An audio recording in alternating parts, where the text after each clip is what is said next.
Ndasubiye kubaramutsa ndabahe kaze mese mudukurikira kaze mu makuru tugira tubashikirize ayo makuru akaza kubahagaze nkuru zikurikira ibintu bitari bike byarebyo nonywe n'imvura yaguye mu makartie amwe yagize igisagara ca Bujumbura amazu akaba yarabomotse n'ibindi bintu byinshi bikononekara abaciwe ko niyo mvura bakaba bifumbereje muri iki gihe muri politike naho umugambwe CNDD-FDD nguje kubandanya umugambi wari kurakorwa na Petero Nkurunziza naho baraye batoye uzoserukira uwo mugambi mu matora ngo ntakizohinduka rero mu gihe atobaje ashaka gusubira kunagura amasezerano y'amahoro ya Arusha ariyo yari yahaye agahengwe abarundi nayo muhari map Burundi buhire usaba ko ayo matora yo kwigizwe inyuma aya matora yimirije mu kwezi kwa gatanu k'uyu mwaka kuko ngo hari byinshi bitarakokwa cyane cyane mu kubijanye n'umutekano w'igihugu eka n'ibindi bibazo byinshi by'umurengera vyugarije abarundi mukanya nido rya makuru Ndasubiye kubaramutsa iminsi ijana irarumanye neza abagenzi bacu b'ikinyamakuru iwacu bafunzwe Kamekazi Christine Ndirubusa Agnes Mpozenzi Terence hamwe na Harerimana Egide bafashwe ku kinerezo rya 22 gitugutu bariko bajaye musigati mu ntara ya Bubanza ariko arabera ingwano hagati y'umugwi witwaje bigwanisho n'abajejwe umutekano umunyoro w'imyaka 2015 muri Antunga niwo basabiwe n'umushikiriza manza wa Republika yabagirije guhungabanya umutekano w'igihugu bidahindutse sentare isubiramwe manza ya ntahangwa ikaba izoba yamenyesheje ubwo baciriwe imbere yuko umunsi wo kuri uyu wa kane uhera kuwa 30 umwaka wa 2020 Imvura yaraguye mu gisagara ca Bujumbura ku munsi wejoheze wa kabiri muri iri joro ryakeye hakaba hari kwigirazo ya 28 umwaka wa 2020 yarononye ibintu byinshi cyane mu mihingo itandukanye y'igisagara ca Bujumbura amazu arenga 10 yarabomowe niyo mvura izindi nyinshi zirategwa n'umwuzurira w'amazi no muri zone ya Buyenzi n'ivyari vyoroshe kuko naho nyene inzu imwe yarabomotse mu bumanuko bw'igisagara ca Bujumbura muri komine ya Muha naho nyene imvura yarononye amazu atari make n'ibindi byinshi birononekara atubamenyesha ko n'amabarabara atari make yaho mu gisagara ca Bujumbura yononywe n'imyuzurira y'amazi ivuye kuri iyo mvura mu makuru ya politike ngo naho umugambwe CNDD-FDD watanze Evariste Ndayishimiye ngo azoserukire mu matora yimirije ngo nta mpinduka bo kwitega kuko aje kubandanya ibikorwa vya Petero Nkurunziza nkuko nawe nyene yavyemereye uwo mwihwezo ukaba ari uwo mushingwa manza Gustave Niyonzima kuri we ngo icotuma amasezerano y'amahoro asubira kubaho akanywanisha abarundi nico conyene coza gisubiza ituze mu gihugu mushingwa manza Gustave Niyonzima nta mpinduka igiye kuboneka kuko nuwo yatowe yaranavyivugiye wenyene ati nzokwirikiza amabwirizwa nzokwirikiza inzira uwo nsubiriye yari yarafashe ico ni kimwe ikindi naco novuga nuko uwo yaraye atowe mu mugambwe uri ku butegetsi numwe mu bandi bamaze kuvuga ko bazokwitoza kugira bashobore guhiganwa babe umukuru w'igihugu mu matora agiye kuba mu kwezi kwa gatanu rero uri kuraraba ukuntu abantu bari bafise bose bari bahanza bari babiriko bararabiraba ibiriko biraba mu mugambwe babishizemo ingufu nyinshi byarabayenteresheje gusumba uko abandi bagiye baravuga ko bazokwitoza ukaraba n'abantu baciye batanga ico twita mu gifaransa message de félicitation gukeza uwo muntu yarahejeje gutorwa ni benshi bari no mu migambwe itavuga rumwe na leta iri hagati mu gihugu ico twita opposition interne bisigura ko rero umenga amatora arazwi uwuzoyatsinda arazwi wamenga bariko bamukeza ahubwo ko yoba yato rero bitwereka ko nayo matora atazoba arimwo ukuri kwinshi atazoba arimwo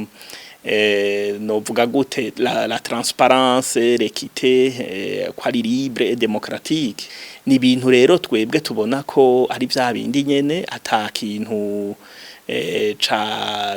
wo kwizera ngo kizohinduka ngo ni kubera ari wacu rero ubwa gatatu naho nukuvuga yuko nta bintu bizorama nta bintu bizotera imbere icatumye abarundi bangazwa icatumye abaharanira amasezerano y'Arusha yo mu bihumbi 2000 n'ibwirizwa shingiro ryo mu bihumbi 2005 yakomokako bihonyangwa bikaja ku ruhande bikibagirwa hakaza n'irindi bwirizwa shingiro ico nico catumye abarundi bangara bariko baricwa hari n'ingorane ubuzugarije igihugu guhagarika amatora gutunganya ibiganiro bidakumira bihuriwamwo na bose bihaganugwe n'ibiganiro kandi bihagarariwe n'ubumwe bwa Afrika hamwe na ONU ivyo bikaba biri mu bisabwa n'umuhari map Burundi buhire kugira amahoro agaruke mu gihugu ivyo bikaba biri mu rwandiko rwasohowe n'uwo muhari kurikira umwigisha muri kaminuza Libera ntibashira kandi akaba ari umuvugizi wa map Burundi buhire nivyokogwa kugira amahoro n'umutekano agaruke mu Burundi hagaheza hagatunganywa amatora nyayo atunganijwe mu mahoro n'umutekano ntangere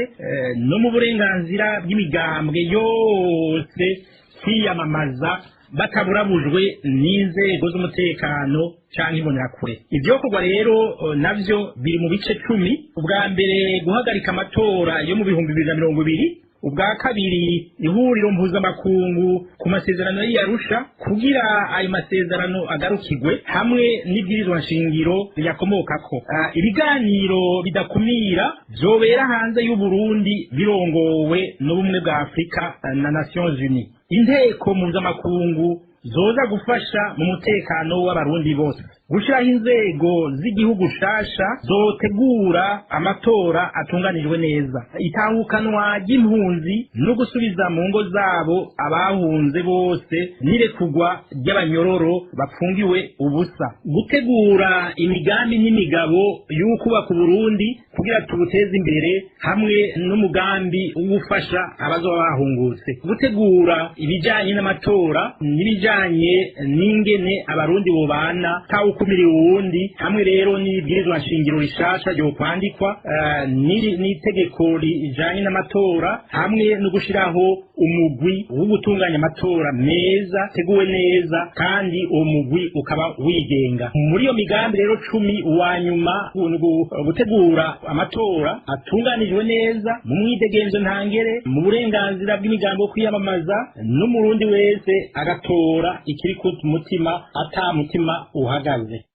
Leta isaba abapatiri n'abihebeye Imana bose gufasha kugira amatora azogende neza kubwa Pascal Nyabenda rongoye inama nshinga mateka ngo nibihe bikomeye mu gihugu bikenera ko amahoro n'umutekano babisasagaye akaba yabivuze igihe hariko hari imikwa Musenyeri mushasha w'Ingozi Pascal Nyabenda twongere tubasabe nuko mufasha cyane mu by'imitima kugira ngo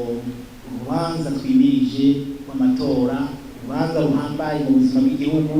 nabwo ruzogende neza aka kayaga keza mubona ubu turi mu kwezi kwa mbere amatora ari mu kwezi imyiyamamazo izotangura mu kwezi kwa 4 ariko murabona ko akayaga ari keza biratandukanye n'ibyo twabonye ejo bundi muri 2015 akayaga keza rero tukavomerere baba abajeje intwaro baba abepiskopi tukavomerere kugira ngo koko ejo cyangwa y'ejo hazoboneke indongozi shasha zirongora igihugu indongozi twifuza yuko muzokorana gusumba kubijanye n'ibiterambere twariko turavuga hari ikintu gihambaye burya tutariko turakorera ko jewe mbona tutariko turakoresha kandi ari ikintu gikomeye iyo mumaze kumva umukuru w'igihugu asanzwe arongoye igihugu avuga ati jewe sinzosubira kwitoza muri Afrika cyo kintu ni ikintu gihambaye cyane abantu bari bakwiye gushima bagakenguruka kuko ntibishika henshi murazi ko henshi usanga ari ukugigana mugabo yamaze kuvuga ati jewe sinzosubira kwitoza icyo ni ikintu twari dukwiye kogerako ndetse n'abanyamahanga bakabona koko biraca biraza mu Burundi aho ubuzoba arangije ibiringo vyiwe azobisikanya n'ubundi mu mahoro n'umutekano tukagera kuri ico kintu bikaba rimwe bikaba kabiri bikaba gatatu bikaba kane bikaba gatanu igenduko nk'uko tubibona mu gihugu cya Tanzania n'ahandi ndababwije ukuri ntimuzomenya nyene Burundi bwateye imbere nyene Burundi bwateye imbere cyane kuko icyo nicyo usanga rimwe na rimwe mbere na kenshi ihagarika imitima babandi bazana ubutunzi bwabo hano bamwe twita aba investisseurs mu gihugu. Mu gisata kijanye n'imico kama intara 10 zitandukanye zo mu Burundi nizo zatowe kugira zizoje mwihiganwa by'abarundi mu bijanye n'ivyivugo bita slam poesie mu gifaransa. Ubuzotsinda muri iryo higanwa niwe azoserukira Uburundi mwihiganwa rizohuza ibihugu vyo muri Afrika mu bijanye n'ivyivugo ari byo slam poesie. Ishimwe Elodie Diane ajejwe imigenderanire muri Geoslam aboneraho gusaba abavyeyi kurungika abana babo kugira ngo bashobore kwipima ku ngabirano barose kurikira. Alors la nouveauté dans cette deuxième édition du championnat de slam burundais de slam poésie c'est que igishasha muri iri higanwa rigira rya kabiri ry'abarundi ry'ivyivugo bita slam poésie mu gifaransa tuzoshobora kuja mu ntara z'igihugu zitandukanye zigera kuri 10.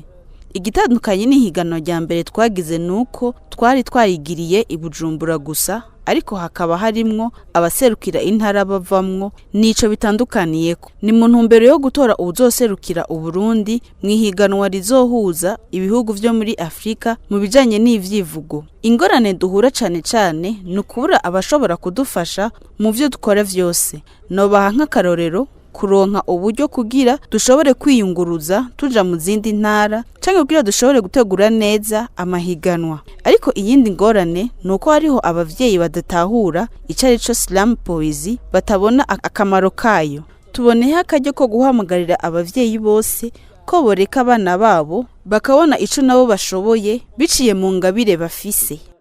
Laisser leur enfant un peu de se découvrir et montrer ce qu'ils peuvent faire à travers leur talent. Dukubitire hanze y'igihugu gato igihugu c'u Rwanda ngo ni igihugu kirangwamwo amahoro n'umutekano muri kino gihe ico gihugu kikaba kirangwamwo ibikorwa vy'iterambere abanyagihugu nabo bakaba barangwa n'imigenderanire myiza. Ivyo byashikirijwe na Benoît Ndagijimana yahoze mu mugwi FDI inkingi ugwanya ubutegetsi bw'u Rwanda akaboneraho guhamagarira abanyarwanda bose bagwanya ico gihugu gutahuka bakirabira ivyiza bihari. Uhereye ku mukecuru wanje kugeza ku bavandimwe banje ndetse n'abandi ba hafi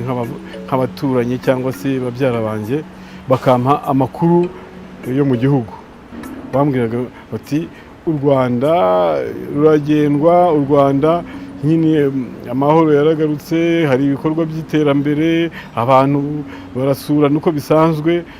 uramutse uje ntacyo waba. Ndareba nti ibyo byose nta muntu wangira inama nziza kurusha umubyeyi wanjye cyangwa umuvandimwe wanjye.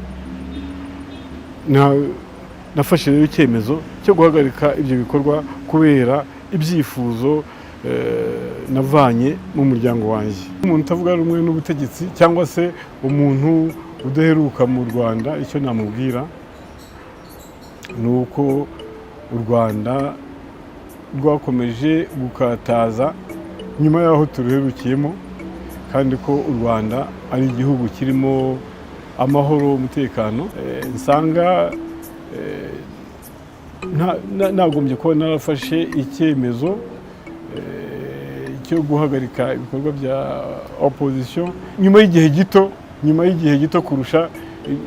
igihe byantwaye kugira ngo mfate icyo cyemezo. Ubutumwa naha bagenzi banjye ni uko ubishoboye yazagerageza kuza kwihera amaso igihugu akareba koko uko igihugu gihagaze. Imbere ko dusozera aya makuru abanyagihugu bo muri Republika Intwaro Rusangi ya Kongo baba mu gihugu c'u Rwanda bariyamiriza ijambo ryashikirijwe na Adolphe Muzito akaba ari umuvugizi w'ihuriro ritavuga rw'imigambwe itavuga rumwe na leta batazira urunani Ramuka rero akaba ihuza abatavuga rumwe n'ubutegetsi bwa Republika Iharanira Demokarasi ya Kongo bikavugwa na Dr Awazi Raymond aserukira imbere y'amategeko abanyagihugu bo mu gihugu ca Kongo baba mu gihugu c'u Rwanda akavuga kandi yuko badashigikiye amajambo yo gucanishamwo ibihugu bibanye kurikira. Un politicien qui fait un discours qui amène les gens à la haine, ça n'a jamais été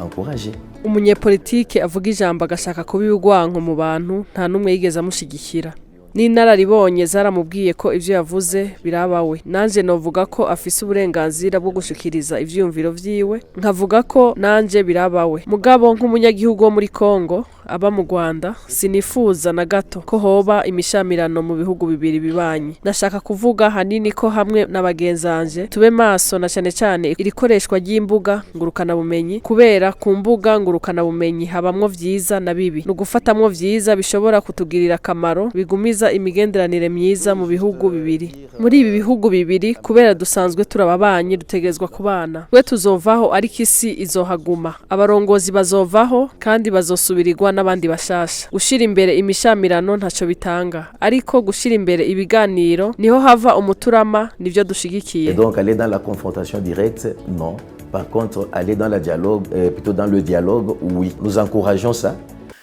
Nino ngaha dusozera amakuru twateye kubashikiriza amakoze mwese bamfasha mu yakudukurikira naho kwisango rizokurikira.